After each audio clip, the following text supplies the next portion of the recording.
going on, Fourth and Inches podcast listeners? You got Dan, Kevin, Stevie P coming at you. What's going on, fellas?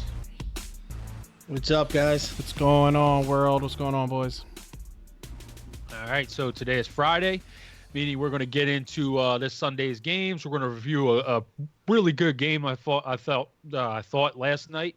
Dan, I saw you had posted a little something on social media saying the last two Thursday night games have been really good. I totally agree. You don't really get that too often on these Thursday night games, but the last couple have been really good. But yeah, so those are some things we're going to get into. But first, don't forget to check us out on our website, www.fourthandinchesff.com. That's www.4THNINCHESFF.com. For a bunch of content, you got articles, blogs, player profiles, rankings, and you can subscribe to our VIP content. This will give you access to DFS info, and it'll also give you access to the cheat codes, which we will keep updated monthly. So check that out and look for us on the Fantasy Life app. We'll be doing start-sit questions on there throughout the year. And if you're listening to the podcast, hit that subscribe button and give us a 5-star rating. And also, we brought this up the other day. If you're interested in joining us on a Fanduel League, just hit us up on the website. Drop us a line or comment on the podcast section, and we will. Stevie P will send you an invite, and you can play in a DFS league with us on Fanduel. So it's only $2, nothing crazy. We're not asking you to empty your bankroll to play against us. $2 tournament. And, winner takes all. And now we'll get into the news. Ladies and gentlemen, can I please have your attention? I've just been handed an urgent and horrifying news story. And I need all of you to stop what you're doing and listen. All right, so Mike Williams officially told Eric Williams, don't know who Eric Williams is, it doesn't say, but he officially told him that he is playing on Sunday against the Denver Broncos. Last week he didn't make the flight, but this week he looks to be good to go. T.Y. Hilton and Marlon Mack are officially questionable. T.Y. Hilton has practiced twice this week. Marlon Mack practiced once. Darius Leonard is actually out this game, which could be interesting to see how Shady McCoy, Damian Williams wind up, doing in that, against a defense that doesn't have their starman or linebacker. Christian Kirk won't play against the Bengals this week. Packers wide receiver Devontae Adams has officially been ruled out for Sunday's game against the Cowboys. Also, cornerback Kevin King is doubtful. I feel like that's a really huge thing. Could be good for Amari Cooper or Michael Gallup, one of those guys.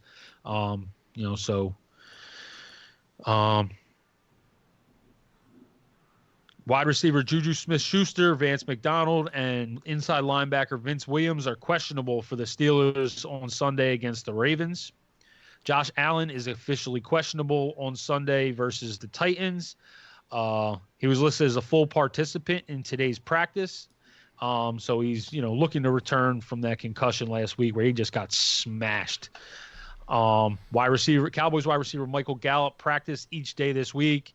When asked where he was at, he said he's ready to play. So, they should be getting him back this week. The plan right now is that Chiefs running back Damian Williams will play on Sunday per Andy Reid. However, Tyreek Hill will not be playing on this Sunday night against the Colts per Andy Reid. Raiders wide receiver Tyrell Williams is officially questionable and did not practice on Friday. So that's actually a bad sign. Usually when guys don't practice on Friday, it's not good. Good things typically don't come. Jay Gruden has named Colt McCoy the starter this week against the Patriots. I don't think it matters who they name him as their starter against the Patriots, to be honest. I don't know. We'll see. Coach Mike Zimmer said about Stephon Diggs playing on Sunday. As you may have heard, Stephon Diggs hasn't practiced a couple days this week for non-injury related things, and there's been rumors that he wants to be traded, and just a whole bunch of stuff going out. Especially from this Vikings passing offense with, Thielen crying the other day about not getting the ball stuff. So, a little bit of drama in Minnesota. Yep, they the receivers over over in Minnesota have girlitis. Yeah. And they want to cry like little girls over not getting the ball. So, it is what it is. Yeah. So cornerback Jalen Ramsey has been ruled out on Sunday and is looking to see a specialist soon. James Conner has practiced today and expects to be able to go on Sunday. Saquon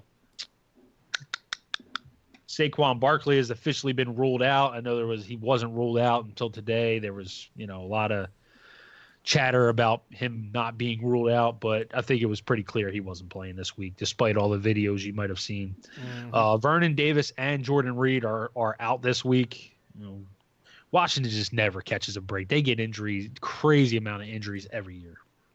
Yep. Kenny Stills will be a game-time decision, said Bill O'Brien. Jarvis Landry has been cleared from the concussion protocol and should be at practice today.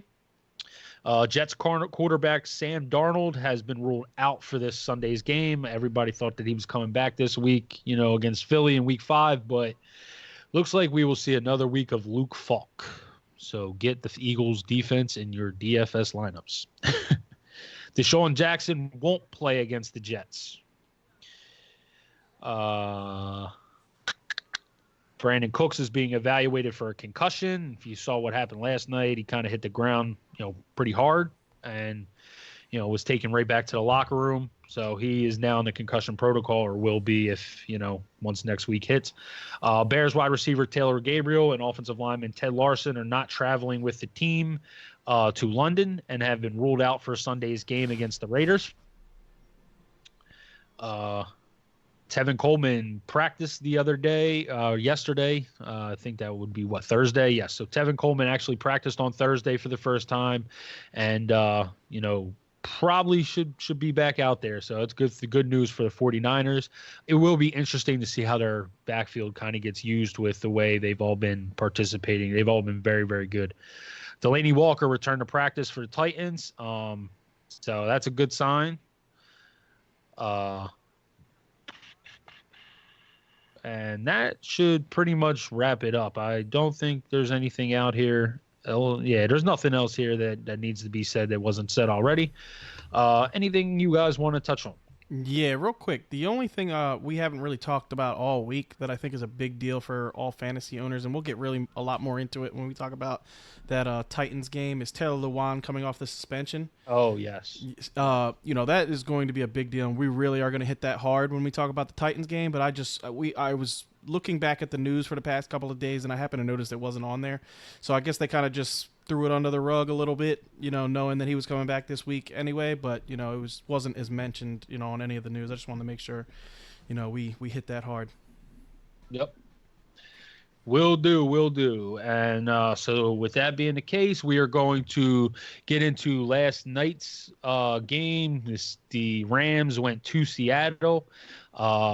Came down to a field goal at the end. Greg Zuerlein misses the field goal, not something he within his range. Yeah, he's normally automatic from there.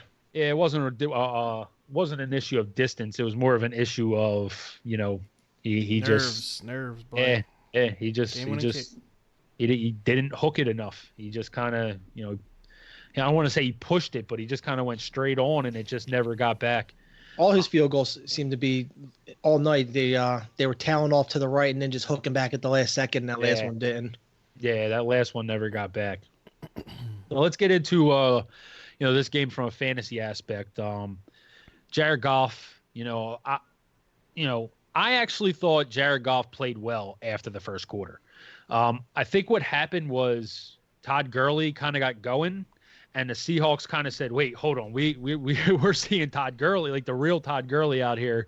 Like, we got to start to tighten up our run defense. And I think it opened up things for Jared Goff. And, I think after the first quarter, there was really only one throw I remember him missing, which was that slant over the middle to Robert Woods, which Woods might have went, 90 yards on that play because I don't think there was a safety behind him. But other than that, I think after the first quarter, Jared Goff played a really solid game. He threw for almost 400 yards. The interception was not his fault. There's a drop there by Gerald Everett. Cooper Kupp dropped a pass, towards the end of the game that was right in his hands. It was a little low, but, definitely a pass that Cooper Kupp has to bring in. So what do you guys think about Goff? How do you guys think? I think he looked a lot better last night than he has the past couple of games.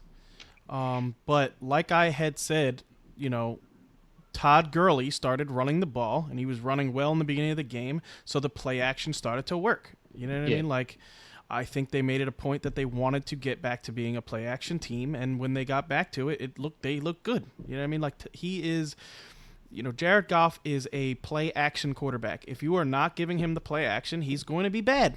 And the past 4 games before this one, he was bad because they got completely away from the play action game.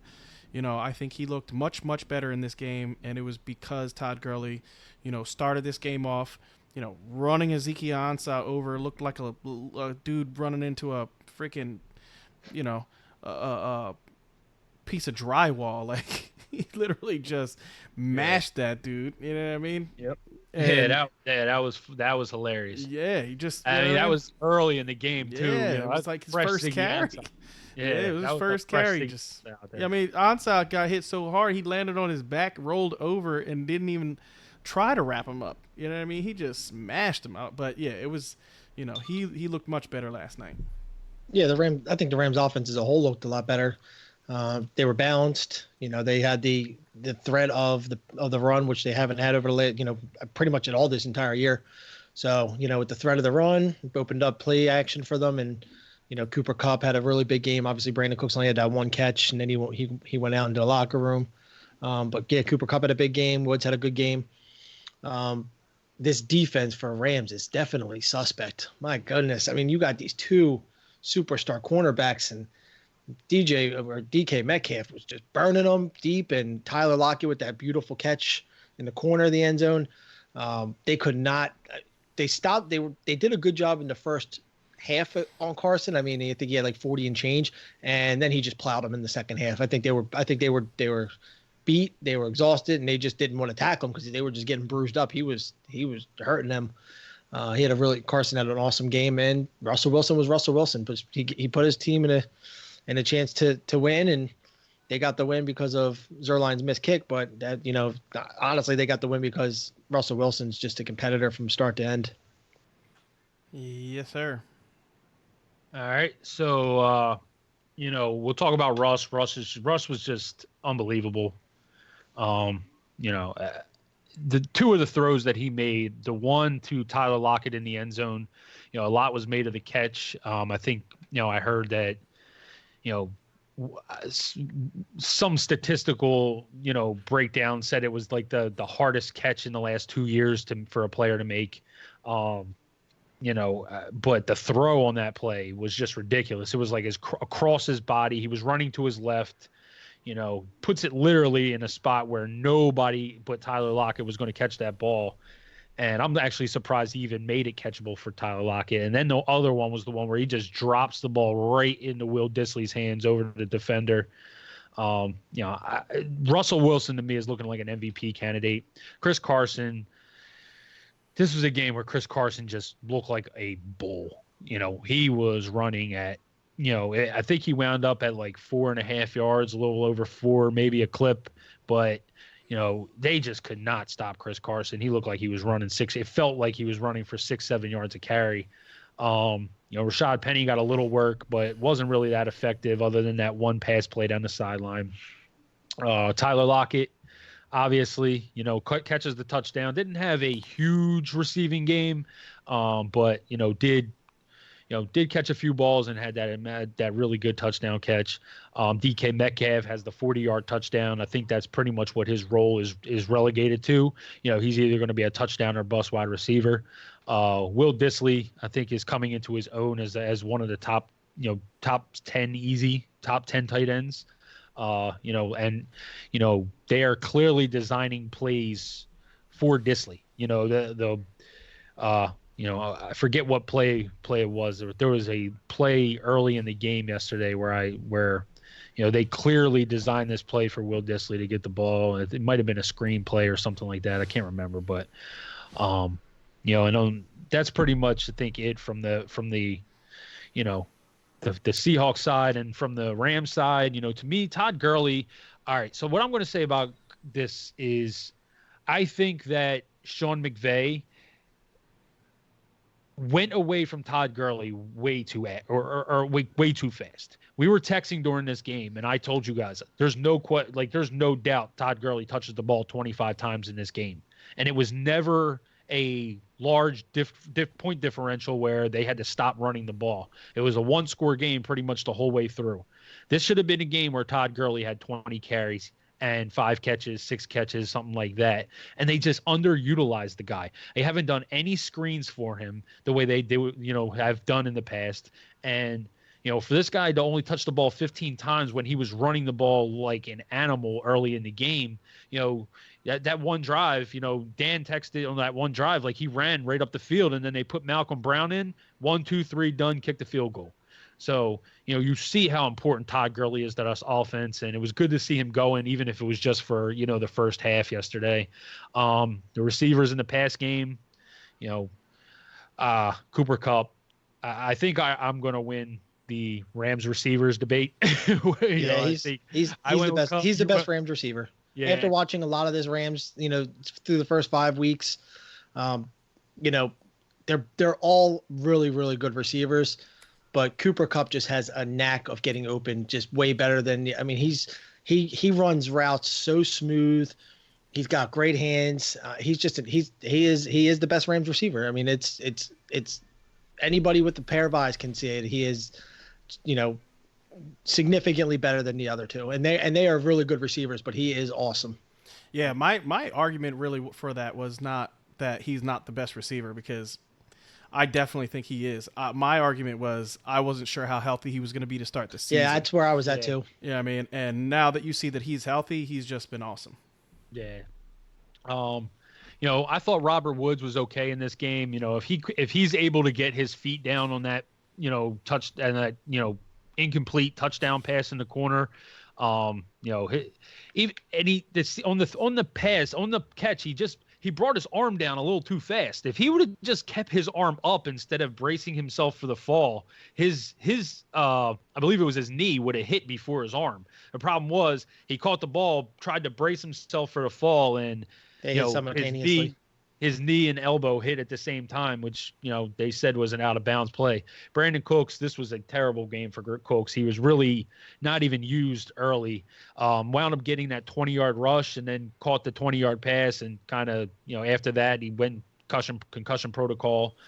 Better days are ahead for Brandon Cooks, I think. He's one of those players that's going to have these kind of games, and then he's going to be, games where he's, 8 catches for 150 yards and 2 touchdowns. That's the kind of player he is.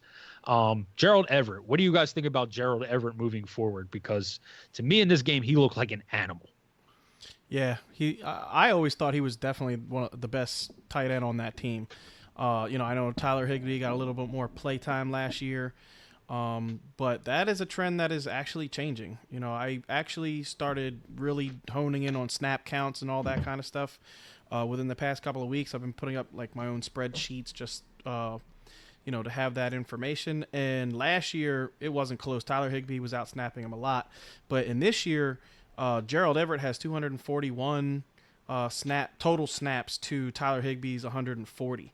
I know Gerald Everett last year missed a couple of games, due to injury or whatever, but the passing snaps, are not even close. Higbee's has 62 total passing snaps to Gerald Everett's 147. So at this point, it's getting to the point where Higbee is on the field on passing downs, and Tyler Higbee is not. So if they are going to start using him in this offense, I think he showed it last night. He's an explosive player. He can take a 10-yard pass and run over a guy and make it a 20, 25-yard pass play. So, definitely a guy that if you're hurting at tight end, I wouldn't mind picking up and, even starting, against the right matchups. And if he continues to play the way he played last night, then, could be an every week starter. And we need guys like this in fantasy football right now. Tight ends is just a crapshoot. You have no idea, who the hell to start if you don't have a top 8 guy.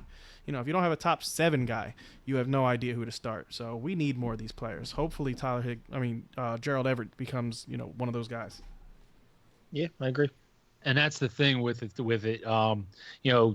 We going into the year, we were like, you have to draft one of these top 3 guys. And, really the only guy that you're happy that you drafted out of the top 3 is Travis Kelce, because Zach Ertz and George Kittle haven't been worth their draft positions. And, you've seen other tight ends that like Mark Andrews and Austin Hooper and Waller. Darren Waller, who in a lot of leagues, wasn't even drafted. These guys have stepped up, and it looks like going into a year, like you got to aim to get Kelce, because he's the most consistent and best tight end, and he's the only one that's going to be statistically consistent every year. Maybe Evan Ingram starts to hit that same stride as, last year he kind of was hurt, but the year before I think was his rookie year, and he was a top 5 tight end. So he looks like he's going to be the number 2 tight end this year, or, could finish number 1 if things go good for him. But, he looks like he's entering that kind of that top category, that top echelon of tight ends. But, all in all, like seriously, like tight end is just, it's a dumpster fire every year. Yep. And I think I'll close this game out by saying this is why we tell you not to draft defenses before the last 2 rounds. The Rams were one of the highest defenses being drafted, and they are just not performing. And, I'm not saying you're going to get a stud player, but Rams defense is getting drafted in the 11th, 12th round. In the 12th round this year, you could have got a Darren Waller. You could have got Cortland Sutton, who's been a beast so far. There's players in those rounds that if you do a little research could be very good options for you. And if you waste those rounds taking a defense that, really defenses are more of a crapshoot than tight ends. Yep. Truthfully, it's not even worth taking defenses, earlier than the last 2 rounds, because this is what you see. The Bears have been great, obviously, and I don't think that's going to change. But Buffalo Bills have been just as great, and you could have got them in the last round. So, yep. This is real quick, Kev. This is the other thing I want to bring this up, because, like you just said about the defenses. I want to bring up the scoring, because I feel like people are thinking, the Bears, the Bears, I don't even think they're a top 3 defense right now in fantasy football scoring. You know what I mean? So if you're reaching, they're number 2.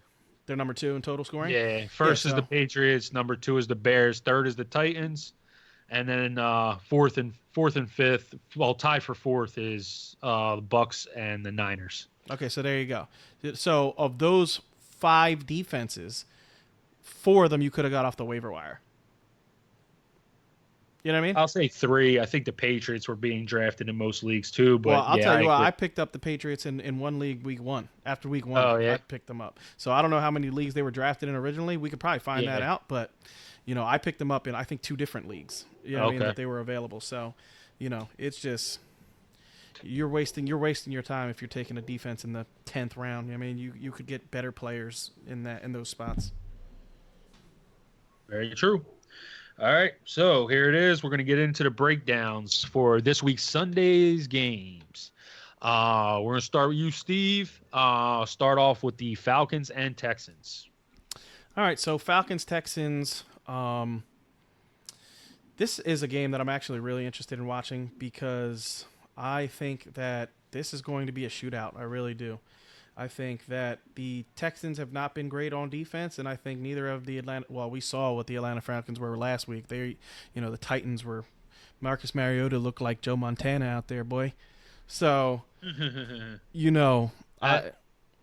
I'm sorry. Go ahead. I've been saying the same thing. I've been writing our DFS article, and I literally have Falcons and Texans in just about every position. Yeah. So, it's one of those things. It's going to be a fun game to watch. DeAndre Hopkins, I think, gets off in this game.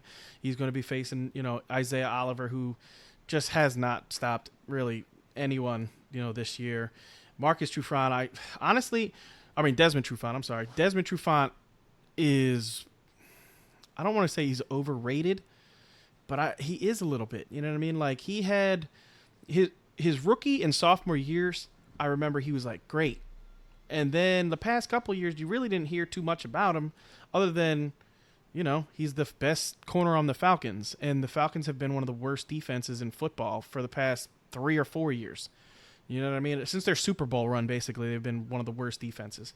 So I don't know how good it is to be the best corner on a bad defense. So it is what it is. Will Fuller, the one thing I will hit on, in this game, Hopkins, Fuller, Watson, are the guys that you really are super paying attention in this game on offense for the Houston Texans. But I was looking at the snap shares, and Will Fuller has a 243 snap total. DeAndre Hopkins has a 245. So literally they're 2 snaps apart. It is clear and evident that Will Fuller is on the field all the time. You know what I mean? As a team, Deshaun Watson, as a team, they have 254 total snaps. So you're talking 9 snaps that DeAndre Hopkins has not been out there, and 11 snaps that Fuller has not been out there. It is just a matter of time before Will Fuller has a huge game. Yeah, I was thinking the same thing. Yep. Just you gotta play your number. Your number's gonna come out eventually. Yep, and I think this is the game. I think if you are interested in guys, Will Fuller, I'm gonna have in probably every DFS lineup. He is super cheap, and this could be a game where he just blows up in a really big way. So 4,500 in DraftKings, 5,700 in Fanduel. There it is. I mean, just a player that I really, really like this week. So, Carlos Hyde, I think could score a touchdown in this game. So, he's a guy that I would put in my flex position if you need a flex. Watson, I think, is my number 1 quarterback this week. So, Yep. So I think that is it for the Texans side of the ball. On the Atlanta Falcons side of the ball, I'm doing the same thing. I'm starting everybody. Julio Jones, I actually have been putting in also every FanDuel lineup. He's going to be seeing Lonnie Johnson, and I talked about Lonnie Johnson last week. I wrote him up in the cornerback, wide receiver article. Just a guy. He's just a sieve. The dude is just giving up a ridiculous amount of fantasy points to opposing wide receivers, and Julio Jones is to me, the best wide receiver in football. So, when you put a bad corner on a, great wide receiver, to me, Julio's just going to go nuts in this game. Mohamed Sanu's been seeing a lot of targets, so I would start Mohamed Sanu if I needed a wide receiver in this, this week. Calvin Ridley, I like him this week just because this game I think is going to be super high scoring, so I would start Calvin Ridley also as a flex. He's been bad the past 2 weeks, but he's one of those guys that does get off in games like this. So this is definitely a game I'm interested in Ridley. And Hooper to me is an every week start. It's a no brainer. You just got to start him. Matt Ryan, definitely starting him. Devontae Freeman, I would also start Devontae Freeman in this game. The Texans defensive line is good. You got Whitley Merciless playing on the outside. You got J.J. Watt playing on the outside. You also have McKinnon. I think it's Bernard Rick or some crazy. I can't remember his first name. It's B. McKinnon. Their defensive tackle has played very well this year, but Carlos Watkins has been a just really bad defensive tackle this year. He's just been getting massacred on run plays, so they're running straight at him, and he's giving up a lot of points. So for me, it's start everybody. Everybody in this game is a start, and enjoy the points that you're going to get out of this game.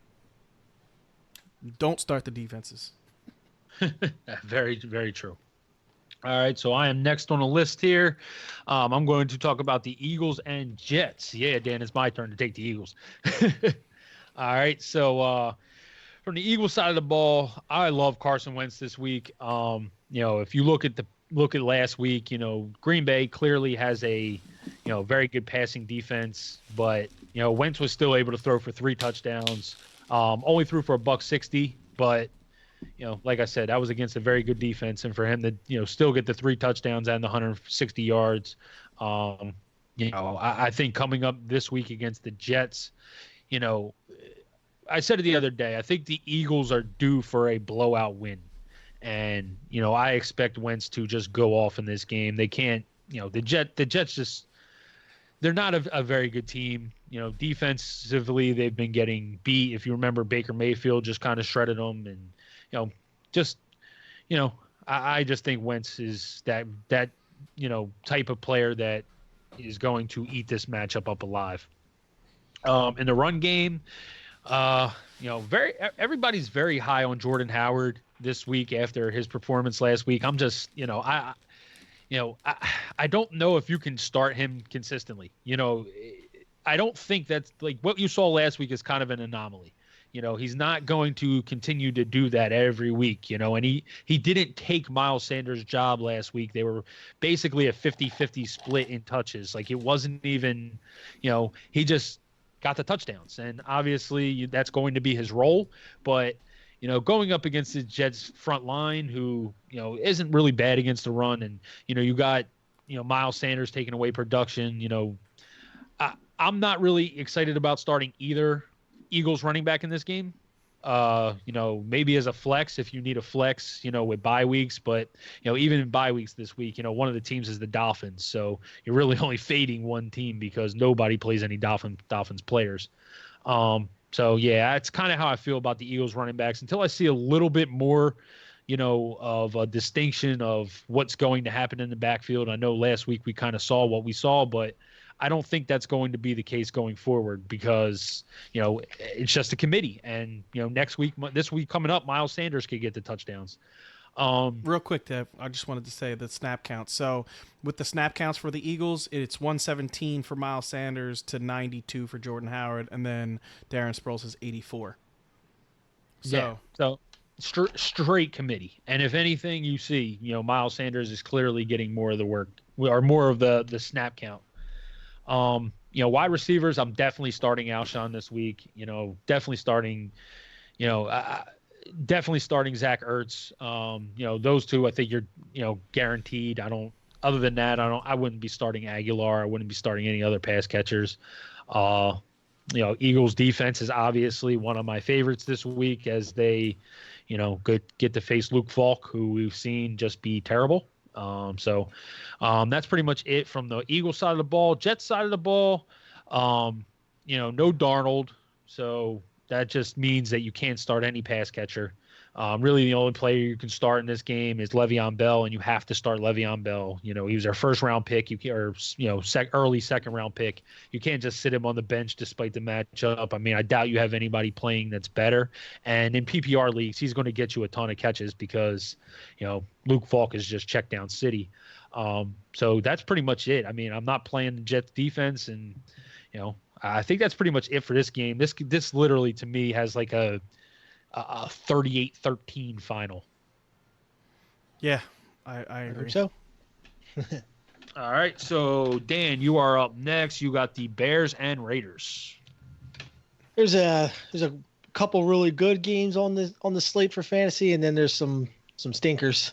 And this one's not really a fantasy explosion type performance. I think, I like the Bears to win by probably a touchdown. I think it's going to be a little closer than. The spread's only 5.5, but this one should be pretty quick. I mean, on the Bears side, you got Chase Daniel in there, so people might be scared off of Robinson, but he's been a playmaker this year. You can't really sit him.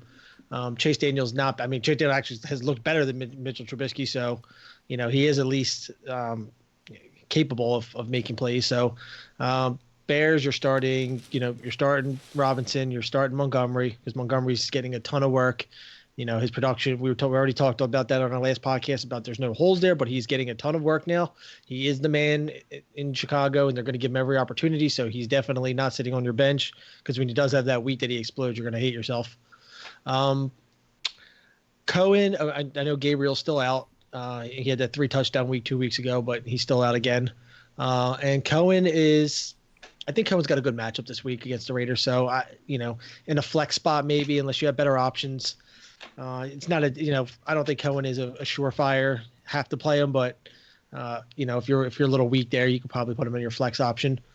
And on the Raiders side, even if Tyrell Williams plays, I do not like starting him. I don't know if he would be matched up against Prince Amukamara, but either way, I mean, those that Bears secondary is just shut down, lights out. So, I mean, he's banged up as it is. I don't think he's going to be, even if he is in there, he's not going to have a really good week. So I wouldn't even consider him. Josh Jacobs is tough. This front, since week 1 when Aaron Jones was going up against him, I said that Aaron Jones was going to have a rough day, and Jacobs had a great week 1, and he has been not good lately. So he's got a tough matchup. I mean, it's tough to sit Jacobs because he is still getting all the work. You drafted him high, I mean, you don't want to put another guy in your running back position when you know that Jacobs is going to get you 15, 20 carries, but those 15, 20 carries might only equal 50 yards against the Bears. They're just really tough. So, I think most people. Real quick, Go ahead, man. I just want to say, so for the snap shares, I'm just going to interject and put snap shares out there so people can see what we're talking about. So for running back snap shares, David Montgomery's it's not even close, but they're just not running the ball. I mean, he has 58 run snaps to Tyreek Cohen's 16 and Mike Davis's 9. So they're just not running the ball, but he is getting the majority of all the work.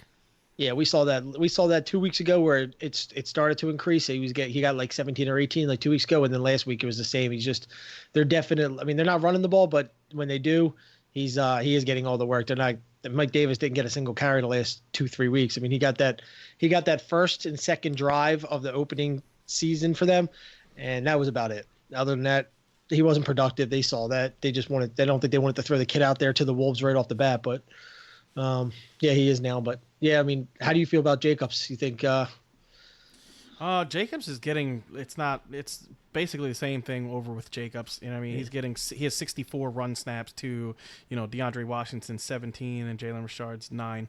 So, he's getting almost the same work that Montgomery's getting. He's just he has just as bad. Yeah, I said in the beginning of this year, my favorite player in this draft was, Miles Sanders. And Miles Sanders looks like the best of these three. Like when you just watch them play, like actual play, he looks the best of these three. And, we're just going to have to wait to see, what guy starts to play better. Because I will say that Montgomery's matchups have probably been the toughest so far of all these teams. But, Jacobs looked great in week 1 against the Denver Broncos, but everybody's looked pretty good against the Denver Broncos. And other than that, he hasn't showed a whole lot. Yep. Yeah, and this is probably not a week I'm really excited to start Jacobs because, Chicago's defense is just shutting players down. Super stingy. Just shutting people down. All right. I will say, Steve kind of turned me down the other day when I said it, but I think the Raiders, if you're looking for a cheap defense, I think the Raiders are a good one. I don't expect the Bears offense to be any better with Chase Daniel. It really wasn't that much better. Chase was just way more checking down and wasn't really taking a lot of chances. And, I just don't think that that's a recipe for success. I think this could be a low scoring game. That's just my opinion. I know, the other day Steve disagreed. Yeah, and I'll tell you guys why I disagree. The only reason I disagree is this is not a defense that has shown that they can get to the quarterback. So if for me, I explained this to you guys in the beginning of the year. When I look for fantasy defenses, I look for defenses that can get to the quarterback. You know what I mean? Because sacks are the most predictive of all the defensive numbers that we get points for. You know what I mean? So if my defense is not able to get to the quarterback, it's not really a team that I'm interested in owning. So the Oakland Raiders are not a team that I have seen get to the quarterback in the past couple of years. Cleveland Farrell, they drafted him to be able to do that, and he has not done that at all. And they just don't really have anybody else that gets to the quarterback. Well, they gave up the guy that gets to the quarterback. They literally had the best quarterback rusher in football. Period. I mean, Khalil Mack. Dude, Khalil Mack. What I saw last night, Aaron Donald's a monster, dude. Oh yeah, well, I'm talking. They're two different positions. Aaron Donald plays right up the center. Okay, so defensive ends, Mack is it's not close. Aaron Donald defensive tackle is. It's not close. Did you see him? He actually played defensive end on that one play. Did you see him just bull rush? He is so strong. What was it? Fetty or whatever? Yeah. Just manhandled that dude yesterday. Bro, he's so strong. Like Aaron Donald, I'm not kidding you. I don't know if you guys seen this, and we're getting off topic, but it's I gotta say this. We watched oh my God, what is it called? That science show where they talk about sports science. And they talked about Aaron Donald. Dude, Aaron Donald, they set up this test dummy, like it looked like dressed as a quarterback. And Aaron Donald just got a free run to tackle this dude. He put like some ridiculous number, like 800 pounds of pressure into a quarterback sack. Dude, that's like getting hit by, they basically said it's like getting hit by a car at like 22 miles an hour. Like, that's insane, bro. I take the car over. I would rather get hit by the car than Aaron Donald. For real. I was like, oh my God. This dude is an animal. All right. Next games, Kev. Yeah, next game up, we got the Cardinals and Bengals. Steve, that one is all you. We did a lot of this one on Wednesday. Yeah, that's why I took this game. That's why I took this game. No. We did a lot of this one. Yeah, so this game here, we told you guys the other day, we think this is going to be a high-scoring game. I mean, these are just two terrible defenses, just really, really bad, going up against two okay offenses. But I still think there's going to be, still going to be fantasy points scored here. The one guy that I will tote for the Bengals, Auden Tate, is a guy that I would put up in my lineup this week. He is seeing a good number of snaps. He's seeing a good number of targets, in the past, so basically total snaps, he is third on the team with 138, but in the first, I think, was it 2 games? He only had, it was like 40 total. So his snaps have gone up a lot in the past 2 games. His receiving snaps are 98. He's seeing about, 9 targets a game in the past 2 games. So, definitely a guy that if you need a wide receiver this week, I'm 100% cool with playing.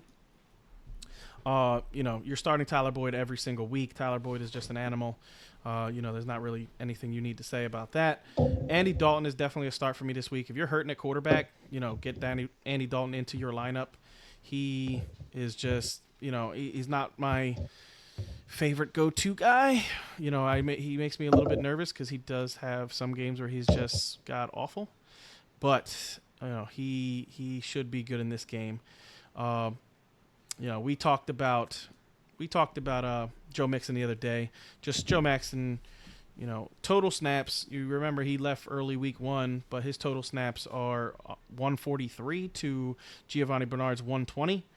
Giovanni Bernard is seeing a lot of receiving snaps, but not running back snaps. I mean, he's got 18 to Joe Mixon's 49. They're just not able to run the ball. But in this game, I think they will be able to run the ball, and I like those guys this week. Giovanni Bernard obviously not, but Joe Mixon I like a lot in this game. On the other side of the ball, Kyler Murray, I already said it. I think Kyler Murray is going to be very good. I think I have him ranked at like 6 or 7. I just really like Kyler Murray this week. I think the Cincinnati Bengals defense total is just not good. They can't stop the pass. They can't stop the run. They're just, there's going to be points scored in this game. Larry Fitzgerald, me and Kev were actually just talking about it before, we started the podcast. Love Larry Fitzgerald this week, especially with no Christian Kirk. We already know that Christian Kirk is going to be out of this game.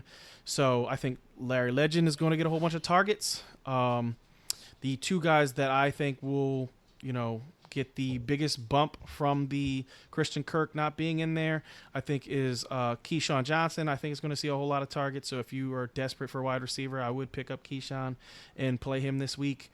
And then the other guy is Andy Isabella. I think Andy Isabella is finally going to get some snaps and some work in this game. And, a guy that we talked about, early stashing to get him some, get him now, because if he has a good game in this game and shows off that he is as explosive as he was in college, that could end up paying off for you. So, just a guy you throw in at the end of your bench. Don't play him this week, but if he has a good game, then good. David Johnson, it's insane. This dude is, basically their entire offense. He's in, basically Kyler Murray has 283 snaps this year, and David Johnson has 200 and basically 40 of those same snaps. So, he's in almost every single play. It's insane. And he is this is a stat that I didn't realize he's had for the past 3 years. He is the only back in football that does not get taken off the field in the 10-yard line. He gets 100% of the touches inside the red zone, inside the 10-yard line. So, that's just a crazy stat. To have that guy, you got it sucks that he has a bad offensive line, but David Johnson, you're starting every week. And that is it for this game for me. Bengals, Tyler Eifert, Cardinals cannot stop the tight end. So, yeah. I don't think that anyone's really rushing out to get Tyler Eifert because he really hasn't been anything special. But it's a shot in the dark that probably could pay off for you this week. Definitely, I forgot to talk about Tyler Eifert. But yeah, Budda Baker has just been really bad. I put him basically in the write-up every single week for, wide receiver cornerback matchups. At the end of the wide receiver quarterback matchups, if you guys look at that article, go to the bottom of it, I put down I don't talk about the tight ends because, the tight end matchups are not just safety matchups. They're also linebacker matchups because a lot of the times they'll be lined up against the safety and the linebacker. So, I don't really get into depth talking about their matchup, but, I do write up matchups that I think, you need to hit on and teams that are bad against them. And I'll just write, the free safety the strong safety that is going to be matched up against them. And Budda Baker is the dude. He's been getting beat like a drum. So. Yep. So, yeah, I think we all agree on, Tyler Eifert being a possible sneaky play. I don't think I'd start him in a league, but I definitely would look at him in DFS. Steelers Ravens is my next game. From the Steelers side of the ball, you're obviously rolling out Connor. You kind of have to at this point. He was very good last week. Still was getting a ton of work. So Connor is definitely a guy that you're throwing in your lineup. Ravens are I think 27th in against the running back in fantasy scoring. But I think that's just an overrated stat. I think that, they actually have been doing pretty good against the run, and, Connor could be in for a tough week against his divisional matchups are usually pretty tight. Everybody kind of knows each other and knows what the other team is running. So I think the Ravens defense might be a little better off than, say, the Steelers defense against, this Lamar Jackson offense that is kind of relatively new. Jalen Samuels was a good pickup this week. If you watch that Monday night game, they kind of implemented the Wildcat. You're using him a lot, and he also saw a lot of work in the passing game. Definitely was caught 8 balls. Definitely, I wouldn't say start him. I don't think you're starting Jalen Samuels, but I definitely think if he's on your waiver wire, you got to pick him up. And, he's definitely a guy that I'm watching this week because, he looked pretty good with the ball in his hands last week. The pass catchers, I think you have to start Juju. I think I have Juju. I just did my ranks today. I think I have Juju in the 30s. I know, and that's with the Ravens defense not being very good. It's just, it's been really tough for Juju owners out there because, Mason Rudolph is just not a good quarterback, and it's been kind of hard for them to get him the ball. But you got to roll him out there. I mean, he was your second-round draft pick, and, hopefully better days are ahead. Deontay Johnson is another guy. He's looked really good in the first couple games that he's had the opportunity to start. I really liked when they drafted him. I actually drafted him in our dynasty league. I really liked Deontay Johnson. They kind of, showed his playmaking ability a little bit on when they were showing the draft and then doing all the highlights and stuff. And he's really shown to be a good playmaker in the NFL. He's caught a 40-yard touchdown in his first 2 games. So I going into this game, like I said, I don't know if he's a guy I'm starting, but definitely a guy I'm paying attention to because he's literally shown the ability to make big plays. Vance McDonald, I'm not starting. He's probably injured, so I'm not starting a Patriots tight or a Steelers tight end. And then from the Ravens side of the ball, you're obviously starting Lamar Miller. You're obviously starting Mark Ingram. Mark Ingram is actually on NFL.com's start of the week in fantasy. We've all kind of looked at the Steelers run defense as being a very good one, but this year they're giving up 113 yards per game to running backs and have also give up an average of 28 fantasy points. So, there is an opportunity to run on the Steelers defense despite, what we've kind of been thinking. They do have very good talent up front, but they've been getting run on. I talked the other day, I think Hollywood Brown to me this week is, I think he's a wide receiver too. I think, I've watched a lot of Ravens games. I think I've pretty much got the Ravens the last 2 weeks and broke the games down. And, Marquise Hollywood's still getting targets. He's still getting, 7 to 9 targets every game. They just didn't connect like they did in the first couple games. I think that this is a good opportunity for them to connect. So I think that, you could see Hollywood have a very good fantasy game against a Steelers pass defense that's, very, very lacking. Mark Andrews, you're obviously starting at this point. He's been a top 5 tight end. I don't think you're taking him out of your lineup unless, you somehow have Travis Kelce and Mark Andrews. And at that point, you may even want to start Mark Andrews in your flex because he's just been that good. But outside of that, you may have the Ravens defense, and that's probably a great start this week because, I don't, they're not the old Ravens defenses, but Mason Rudolph just isn't a very good quarterback, and I can see a couple turnovers in this one. Yep. The only thing I will say is it's making me a little bit nervous about the touches of Mark Ingram, Gus Edwards, and Justice Hill. Run snaps that they're getting. Mark Ingram has 57 to Gus Edwards 34.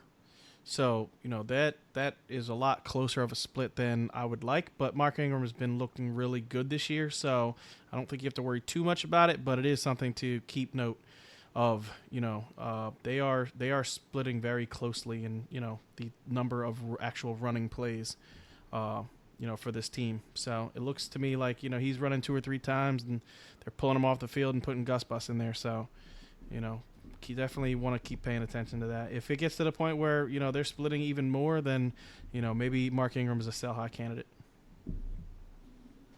Yeah.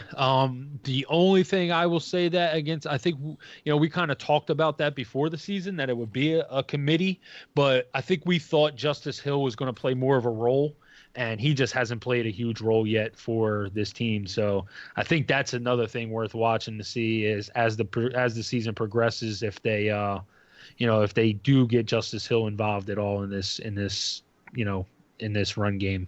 Definitely. All right. So that's pretty much it for that game. Next, we will move on to the Chiefs and Colts. This is actually the Sunday night game. We're going to break it down a little early. Dan, why don't you get into this one? All right, Chiefs and Colts. Your Chiefs.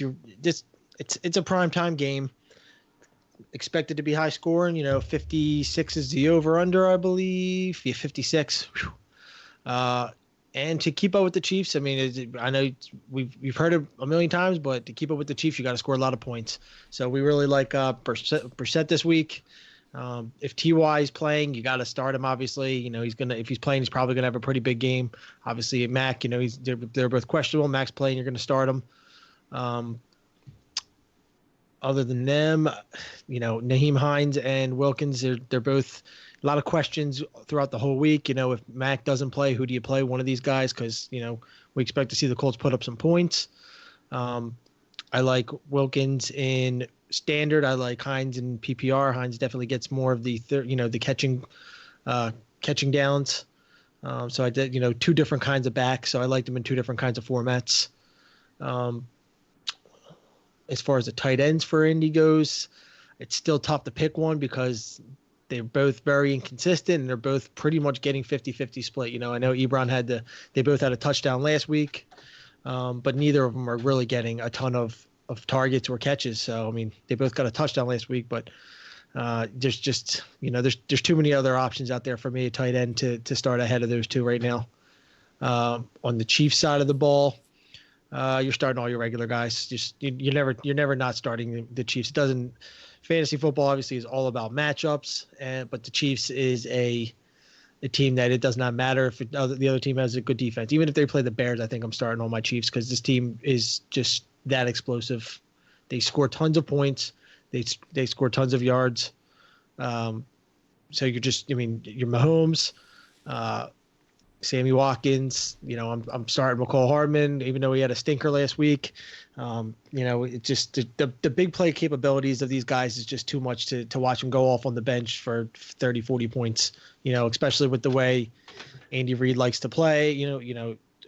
Mahomes' arm is just freakish, so you can't really ever sit these guys because they could be dropping 80-yard bombs in any game. So, even Robinson, as long as Hill's out, Robinson, you're starting him. Kelsey, you don't ever take Kelsey out of the lineup. As far as the running backs go, I play them both. If Damian Williams is playing, you play him. If McCoy doesn't have an injury update this week, but I'd play McCoy too. McCoy's been too hot lately, and I think because he's been so good and he's Andy's boy, he's gonna regardless of Damian Williams, McCoy will be on the field a lot this week, especially prime time and more likely high scoring, a lot of offense. So I like McCoy and Darrell Williams, who's been hot and cold for them. A couple good games here or there. If Damian's playing, the other Williams he's a non-factor. He's irrelevant. He's pretty much a drop. So that's what I got for this game. Yeah, I completely agree. You can't sit really anybody. You can't sit anybody on this Chiefs team. They just put up way too many fantasy points. They could blow up and score you, like Dan said, 30, 40 fantasy points in a week, and it's really hard to sit really anybody on this team. So, and it's hard to predict who's going to do it too, because they just create packages for everybody. And with Mahomes' arm and these guys' speed, when Hill's in there, it's a different story because we know that Hill's going to get a majority of the targets because of his speed. He's just a freakish receiver. But besides Hill, you just don't. Two out of these three guys could go for 120 yards and 2 touchdowns. Mahomes throws for 4 or 5 touchdowns a game. A lot of weeks, it's just, and you don't know who's going to do it, so you have to have him in the lineup. Yep, that is absolutely the case. If you started some of these wide receivers, the McCole Hardmans, you were really let down this week. I think, or last week, DeMarcus Robinson, I think another one was kind of let you down. But going forward, man, this Chiefs offense is way too explosive. So, I definitely like trying to get most of those players in your lineup as much as possible. Steve, you're up next. Vikings and Giants. Vikings and Giants. So, this Viking-Giants game, I told Kev this the other day, and I still think it's the case. I think the Giants actually have a chance of pulling this game out. And I know it sounds crazy, and people are going to be like, you are out of your mind. But just bear with me for a second. So, we know that they're going to, let up some points. But I do think if the Minnesota Vikings start trying to throw the ball a whole lot and they get away from the run a little bit, I think it opens the door for the Giants to actually win this game. The reason being is because I think Kirk Cousins has looked like complete garbage this year. He has just been really, really bad. So if they decide that they are going to try to start getting these wide receivers going and they let Kirk Cousins go, I think the Giants could, pick him off once or twice and possibly win this game. But for a fantasy aspect of this game, it's Sterling Shepard is you're definitely starting Sterling Shepard. I know he's going to be, seeing roads, but he's just been really good with Jones on the field. You know what I mean? Jones is really looking for him, and he's been good. You know what I mean? Me and Kev talked about this a little bit last year when we were doing the podcast. He is a much better, man-on-man wide receiver than he is a guy against the zone. And it's because he beats guys off the line. So I think Xavier Rhodes going to have his hands full with Shepard. Especially if he plays him man-to-man. Because Shepard, he doesn't look it, but the dude is shifty and he's able to get open. So, I do like Sterling Shepard this week. Really other than that in the passing game, Evan Ingram is really the only guy that I'm, starting. I know Golden Tate will be in this game, for the first time, but, I don't know how many targets he sees his first game back. You know what I mean? I don't know what kind of rapport he has with Daniel Jones yet. So, he's kind of a wait and see, put him on your bench and see what happens. Not a guy that I'm putting in my lineup this week. Could be very good, but, I want to see it first. I definitely want to see it first. But Evan Ingram, definitely in your lineup. Even Gallman. Gallman I would play this week. Jones, if the Minnesota Vikings, put up some points, I think Jones is going to have to throw, and I do think he'll be okay this week. I have him just outside my top 12 guys, but, I don't think they're going to skunk him. I think he's accurate. I mean, you can see it on the field. He's accurate, and, he has the cheat code ability. He can run. So, I could definitely see him getting 30, 40 yards and a possible rushing touchdown in this game. So, don't be surprised if the Giants play much better than everybody's toting them to play this week. On the Minnesota Vikings side of the ball, Stephon Diggs and Adam Thielen, we talked about it earlier. They've been crying. So, wouldn't be surprised if Thielen, sees 10 targets in this game and Diggs sees, 6 to 8. But we still don't know if Diggs is playing. They're assuming that he's going to play, but he could cry like a little girl even harder than he's crying now and decide he's not going to play.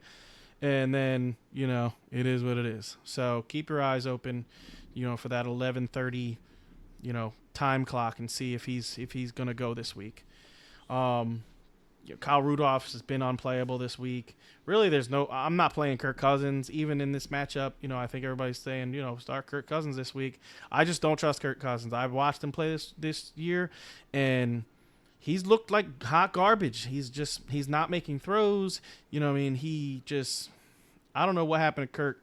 I don't know if he's lost a little confidence, because they decided to take the passing game from him and run a little bit more this year, or what the hell's going on. But he has not looked good. Dalvin Cook is a no-brainer start. I'm not going to get into Dalvin Cook. You're just starting him every single week. You know what I mean? He has a great matchup in this week. But the one guy that, definitely, I'm getting in every single lineup, and you probably haven't taken him out, is Thielen. You know what I mean? He cried the hardest, and I know he's going to get targets. And he will be going up against DeAndre Baker, who has been super garbage.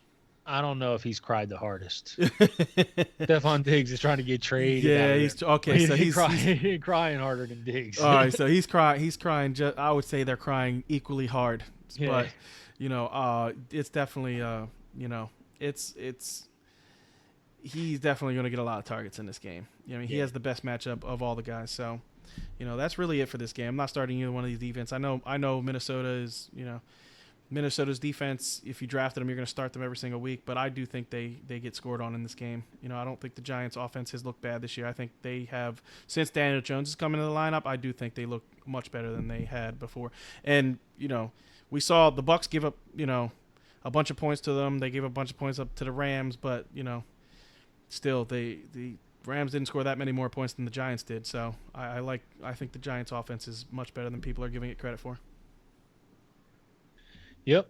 I don't really think there's much more to add to that one, other than I think you're crazy for thinking the Giants are winning this game. But I wouldn't bet a whole lot of money on it, but, yeah, I would definitely put some money down that the Giants win this game just because, I think they have a chance. All right. So next game is on me, Jags and Panthers. So in this one, quarterbacks, you're not really starting the quarterbacks. I mean, Minshew has kind of been the guy that, if you were really, struggling at quarterback, you might be wanting to pick up and throw in there, but the Panthers have been playing really good pass defense. So this is not the best week to do that. There's other options you can stream along. You're starting both of the running backs. You're going to get Fournette in there after what you saw last week. How could you not? And McCaffrey is, you're never pulling him out of your lineup. And the pass catchers, this one for the Panthers side of the ball for me is really hard. You saw them really, really, really struggle last week. The Texans defense hasn't been great either, but they were able to keep DJ Moore, to keep all these guys in check. And I think in large part because Kyle Allen did not play well. It's going to be, to me, it'd be interesting. Jalen Ramsey's out, and we saw that this Jags defense kind of did not look very good. Joe Flacco just threw for 300 yards and, I think they have 3 touchdowns in that game. I think 300 yards and 3 touchdowns against the Jags defense without Ramsey out there. They are clearly not the same defense without the best cornerback in the NFL out there. So, I'm just saying, I don't think Kyle Allen's going to be able to do it. I'm not comfortable starting DJ Moore and Curtis Samuel just yet, but this is something I'm paying attention to because, those guys were just, players that a lot of people were high on coming into the season. I do think Greg Olsen turns it around in this game. Last game, he was a little rough, but there was routes where he was running wide open. And I think that you look at film, Kyle Allen will be able to tell, if he's in trouble, getting a little pressure, look to the tight end. Greg Olsen's one of the best to ever do it at that position. From the Jaguars side of the ball, the Panthers have been very good against the pass, but I would still start DJ Chark, and as a flex, maybe wide receiver too if you needed to, but be more so aiming at starting him in my flex position. I probably wouldn't be rolling D.D. Westbrook out there at this point. I mean, we just haven't seen him consistently perform. He's still getting start targets, still getting a good amount of work. So hopefully it'll increase. I mean, a couple weeks ago, he could have literally been a very good fantasy option if he pulls in a couple of those passes, but he just, was dropping a ton of them.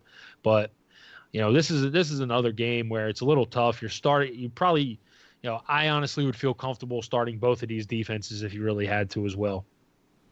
Yeah. So the real quick thing that I will add to this game, if DJ Chark has a big game against the Carolina Panthers, he is 100% legit, and you're starting him every single week. You know what I mean? That is just period, end of story. If he has a good game in this game, I don't care what the matchup is. I'm starting him every single week. And if he does have a good game and the Jaguars win this game, Minshew is not losing his job, period. No. He's going to be the starting quarterback the rest of the year. Yeah, I actually wrote my blog today, and my blog was kind of about the backup quarterbacks and how the backup quarterbacks have been doing. And, the backup quarterbacks that have started games, all the backups combined have a 9-3 record. That's Teddy Bridgewater, Daniel Jones, Gardner Minshew, and Allen. Kyle Allen. Yes, Kyle Allen. And also the only one that's really losing is Mason Rudolph. He's like 1-2 in since becoming the starter, but everyone else has a winning record. And, it's really, really, interesting to see these guys perform, and none of them are really superstar quarterbacks. They're just managing the game and not turning the ball over. But, Nick Foles might get Nick Fold. He might get Nick Foles, Yeah, for real. Gardner Minshew is the savior in Jacksonville right now, much like Nick Foles was kind of looked at, even despite having Carson Wentz in Philly. There's people in Philly, believe it or not, we live here. There's people in Philly that wanted us to trade Carson Wentz and keep Nick Foles. Yeah. And, a lot of people. I mean, yes, it's not a little bit of people. But, looking at Jacksonville, it's a similar situation. They're coming in there. You got this guy that has really, he's looked good. I really got to say, I think Gardner Minshew has really looked good. And, as long as he can perform this way, he's going to be their starter going forward. Uncle Rico. Uncle Rico. So real quick, the other thing I wanted to mention, DJ Moore. Okay, on this team, AJ Aboye normally plays his side. Jalen Ramsey plays his side. They nullify unless they go up against a really good wide receiver, and then Ramsey will shadow. But Herndon and AJ Aboye last week did not switch sides. AJ stayed on his side. Herndon stayed on his side. Trey Herndon against DJ Moore is a complete mismatch, and I think DJ Moore could go off. So, I'm putting DJ Moore in my lineups definitely. Even with Kyle Allen? Yeah, I don't care, dog. Like, even as bad as he was last week, they have to see how bad Trey Herndon was. He was giving up a ridiculous amount of yards and catches last week. Just sheer numbers. They have to be like, okay, listen, throw it to DJ if this dude is on him, because he's going to be open. Yep. All right, so there you have that game. Dan, you're up next. This should be a fast one. Pats and Redskins. You're not starting any Redskins. Three seconds fast. 3 seconds fast. You're starting all the Patriots. You're starting no Redskins. All right. Maybe in PPR, if your running back situation is a little rough, I take a flyer on Thompson. I keep forgetting about Chris Thompson. Yeah. Every time we talk about the just Redskins, PPR. I mean, he literally is PPR or bust. I mean, he catches balls. He doesn't ever break anything. He doesn't really score touchdowns. He just catches a lot of balls. He gets a lot of targets. So in PPR, I like Chris Thompson, and nobody else. Even if McLaurin is back, I ain't playing him up against these guys. Who's going to cover? McCourtney probably is going to be on him. Yeah, it's probably going to be McCourty. Yeah, I think it'll be McCourty. I don't know if they're going to shadow in this game, because the Patriots just are so much better. They'll just shut up. They'll just shut them down completely, regardless. New England, obviously Brady, Edelman, Gordon. I even like Philip Dorsett to have a nice little game in this one. And you're starting both running backs. You're starting White and you're starting Michelle. All your normal Patriots that you got. You probably don't ever really sit them, so keep them in there. Yeah, the one Patriot that I will bring up that I think people are wondering about this week is Ben Watson, because he's off his suspension. Yeah, he's off his suspension. He's going to play this week. I'm not starting Ben Watson in this game. I know the Patriots are probably going to smash the Washington Redskins. It's not going to be close, but Ben Watson, I don't think they brought in to be the pass-catching savior tight end. I think they brought him in because he's an extremely good run blocker. Ben Watson has always been known for his ability to run block and catch the ball, but I don't think they're going to use him as much of a run blocker. Much as a pass catcher. I think through 4 games, I read that they have a total of 4 catches. Both their tight ends right now have 4 catches on 5 targets for like 70 some yards total. That's their whole tight end. Yeah. They're not throwing to the tight end at all. They 0. But I think Matt Lacoste was going to be more the receiving tight end, and he's been hurt, so that kind of deflated it. But yeah, I just don't. Okay. I just don't think that they're like at this point the tight end without Gronk. They're just, even last year, Gronk was not a big part of their offense last year. No. So I just think that they found different ways to succeed. I mean, it's what the Patriots have done under Bill Belichick. Is just alter their game plan, and week in, week out, it's different, and they find the best matchup and exploit it.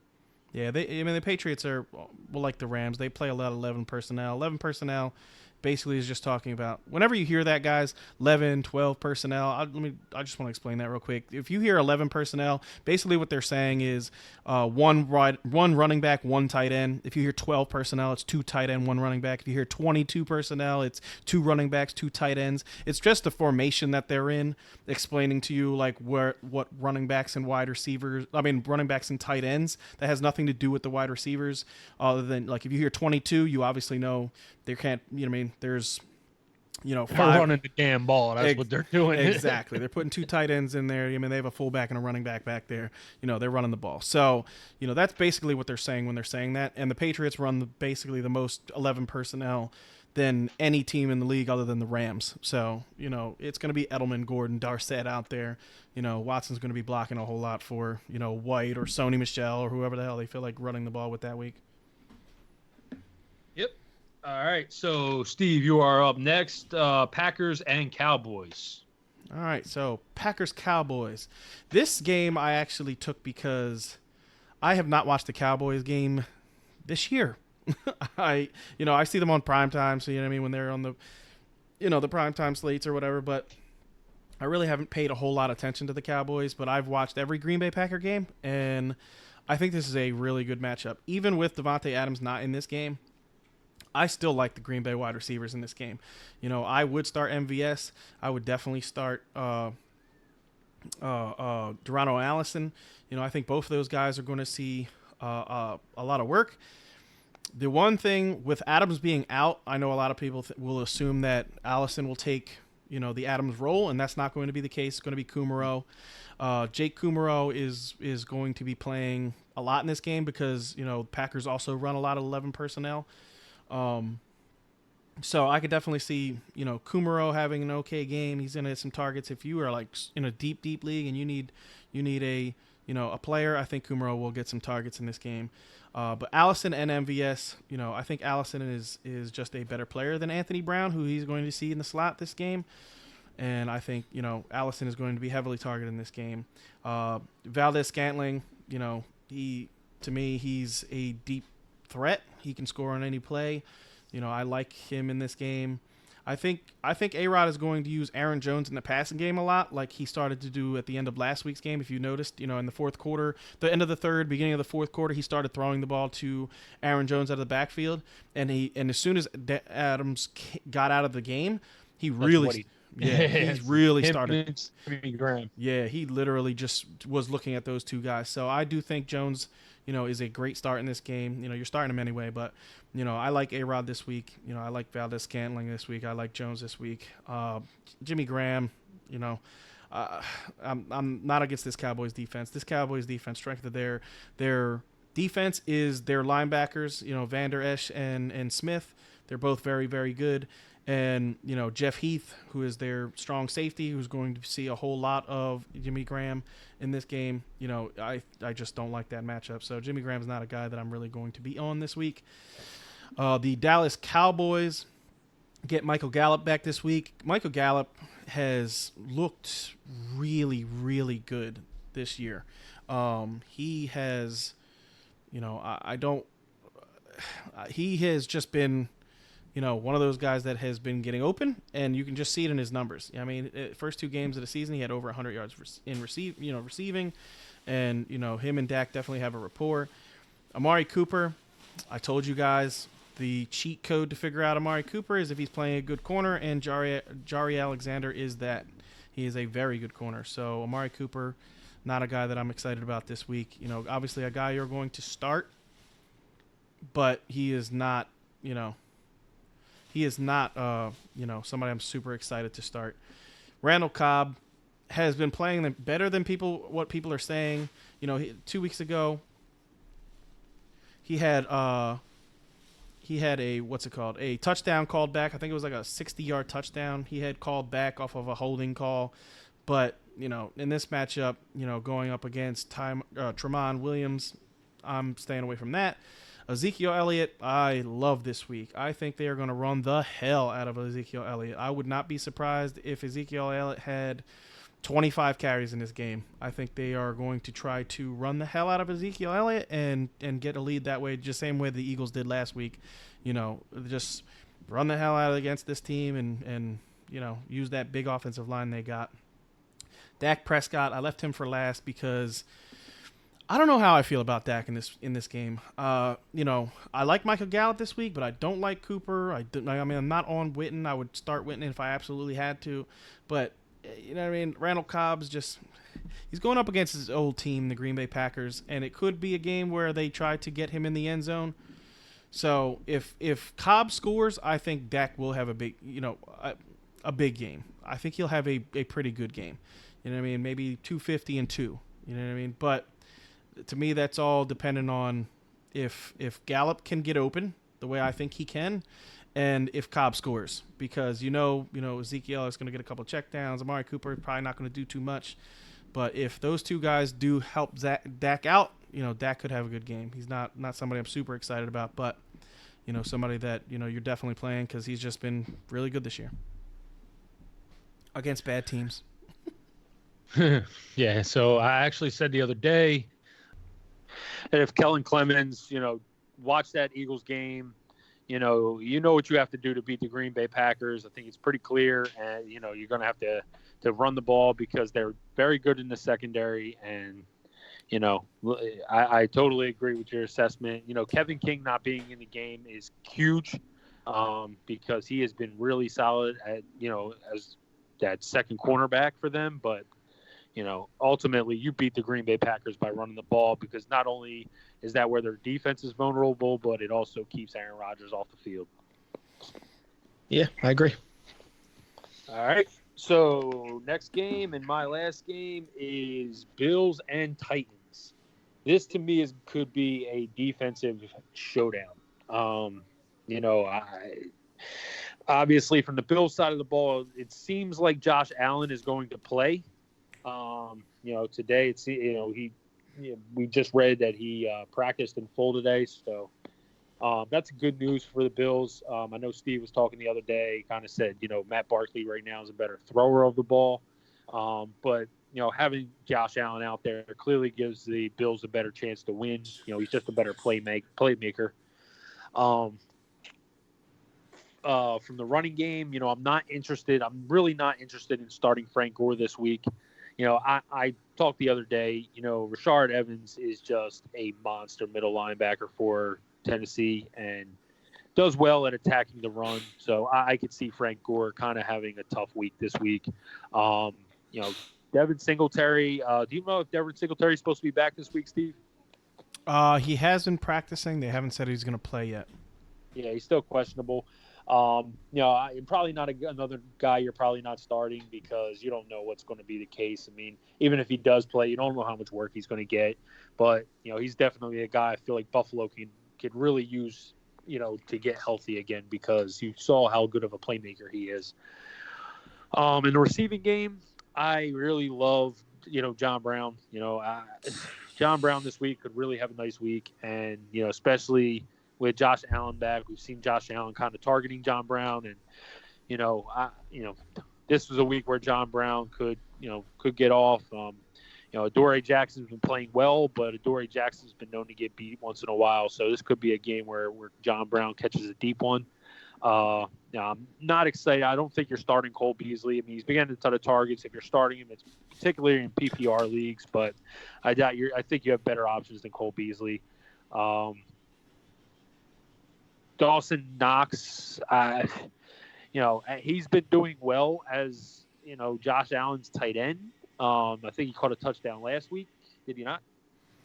No, but he had 2 weeks ago, right? Yeah, 2 weeks ago, but he had a ridiculous catch last week. Yeah, he's on the sideline. He's been doing really well, but I think you're going to have better tight end options, but he's definitely got his stash. See how he starts to do as the season progresses. From the Titans side of the ball, Mariota and the pass catchers, everybody, they're like the two highest pass catch, two of the higher waiver wire ads this week. And, I wrote the waiver wire article, and I said I really wouldn't even be interested in picking these guys up. A.J. Brown, you saw him go off already one game this year, but you're never going to know when to start him. And Corey Davis, this is his first game going off, and these guys aren't going to be able to repeat that performance against this Bills secondary. I mean, they're probably the best secondary in the NFL right now. So I can't see Mariota or the pass catchers getting off. Delaney Walker, you're probably starting if you have. Hopefully, you have a better option.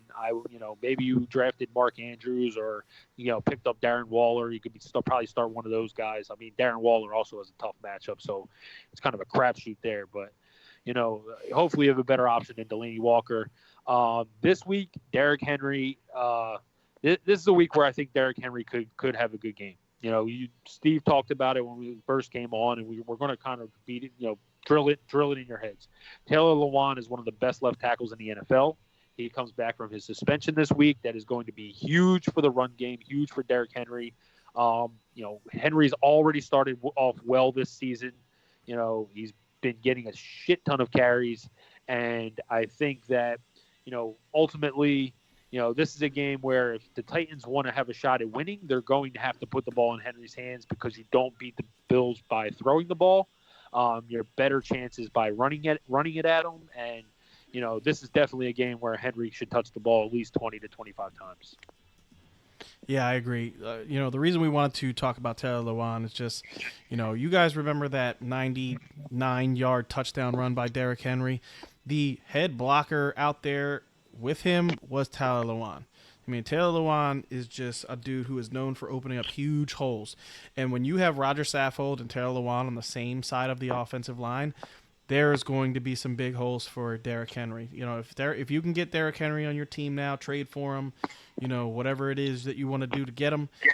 If you have him already, I love him this week. I love him going forward. I think the left side of that offensive line is probably the best left side of any team in football. And, Derrick Henry is just going to be an animal. I think that the Bills have a little bit of trouble stopping these kinds of running backs, and I could see Derrick Henry having a big game in this game. If the Titans win, it's going to be because of Derrick Henry. Absolutely. So, next game up is Dan. It is your Bucks and Saints games. This game, I mean, it's got high scoring written all over it, but the Saints defense looked really, really good last week against Dallas. So, I think maybe a little closer than we think, division game. But we'll start off with the Bucks because there's obviously more guys to play on the Bucks than there is on the Saints. But on the Bucks, I like Jameis Winston. He's been way too hot to sit over the last couple of weeks, and he's just continuing to get better right now. You're starting both your receivers, Evans and Godwin. They're both doing incredible over the last couple of weeks. And I even like Ronald Jones. He's carrying the ball 18, 19 times a game. Peyton Barber got that touchdown last week, but Jones has been definitely the workhorse. So I mean, you can't really sit him with the amount of workload he's been getting. I am sitting O.J. Howard. The guy has 10 catches on the entire year. Until he shows that he's going to be, the O.J. Howard we expect. There's way more options out there at tight end of guys that are producing better and getting more targets. So I'm not playing O.J. Howard. I mean, I'm sure there's a lot of people out there that played him 4 weeks in a row and are probably fed up with it now. So week 5, if you have O.J. Howard, search for another tight end, somebody that's gonna, that's been proven to do better than he's been. On the Saints side of the ball, Bridgewater's got a good matchup. I mean, Bucks do not have a very good secondary, but Bridgewater is more of a game manager to me than he is a fantasy relevant quarterback. You probably, there's other quarterbacks out there I like a lot more. Kamara, doesn't really need any kind of explanation. Same thing with Michael Thomas, two of the best guys at their positions. Ted Ginn is just too hot or cold for me. I wouldn't really go with Ted Ginn. You probably definitely have more guys, better options to play than Ted Ginn. Like I said, it's pretty much, there's definitely more players on the Bucks that I like than the Saints, but I think the Saints pull off the win because I think they're overall just a better team, better coached. Yeah, I could see Marshawn Lattimore guarding Mike Evans. So to me, I think that would open things up a little more for Chris Godwin this week. So that's kind of my feelings on that. If you look at, Mike Evans did have good games against the Saints last week. I think in the opening game last year, he had 7 for 146 and a touchdown. And then in the second game, he had 4 for 86, no touchdowns. So, he had pretty good games against the Saints last year. So I don't think, Lattimore just straight shuts them down. But I do think that Chris Godwin could have a little bit of a much better game because, he won't see that cornerback. Also, the Bucks defense in daily, at least on DraftKings, is $2,200. Shaq Barrett has 9 sacks in 4 games this year. I think that is an extremely well-priced play because they're not going to give up a ton of points in this game. The Saints just haven't been scoring a lot of points on offense. Even 2 weeks ago against the Seahawks, they had a kick return and a defensive score. They scored 14 points in that game. Last week, they scored 12 on offense. So to me, I think the Bucks are actually a solid DFS play because they're so cheap and they, Steve just talked about the sacks, and this is a team that gets sacks. Definitely. I agree.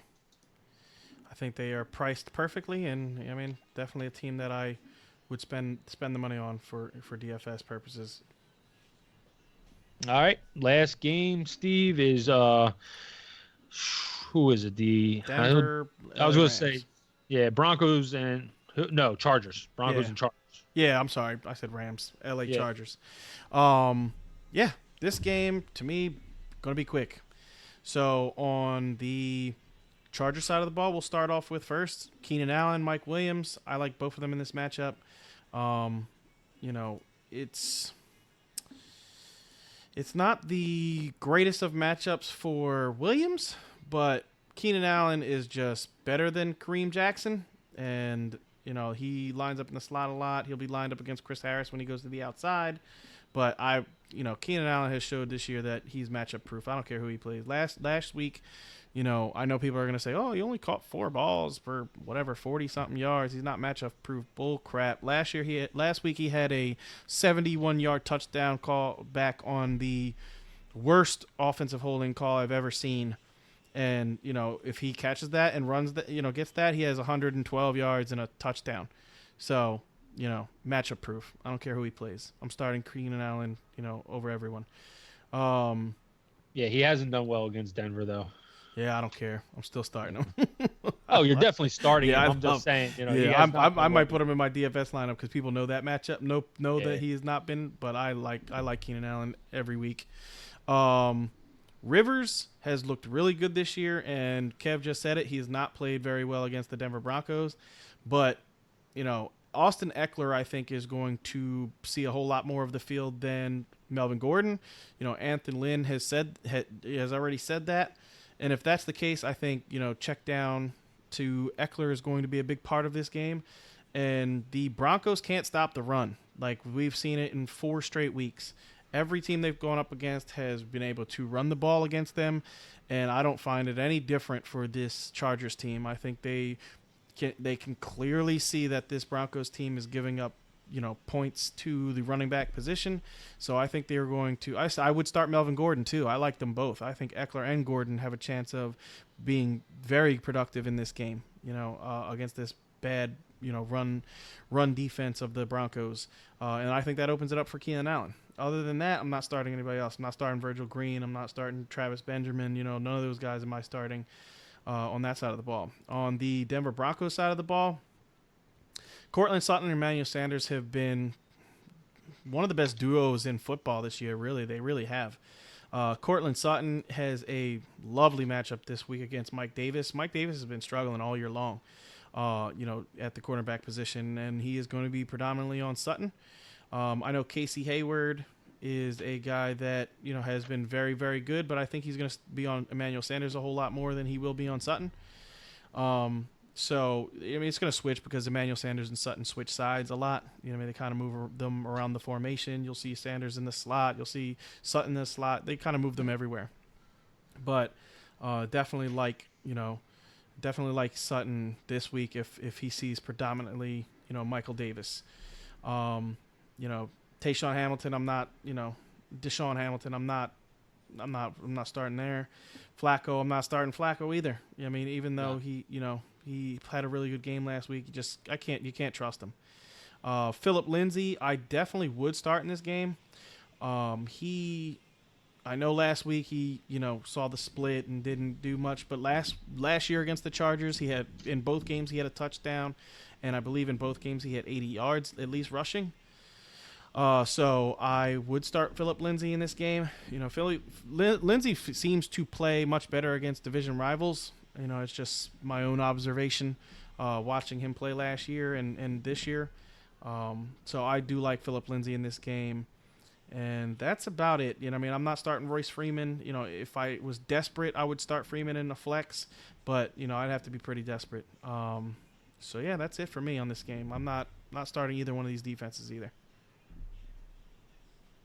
The Chargers I would start over the Denver Broncos, but the Denver Broncos just are not getting to the quarterback at all. So if you have the Chargers, start them.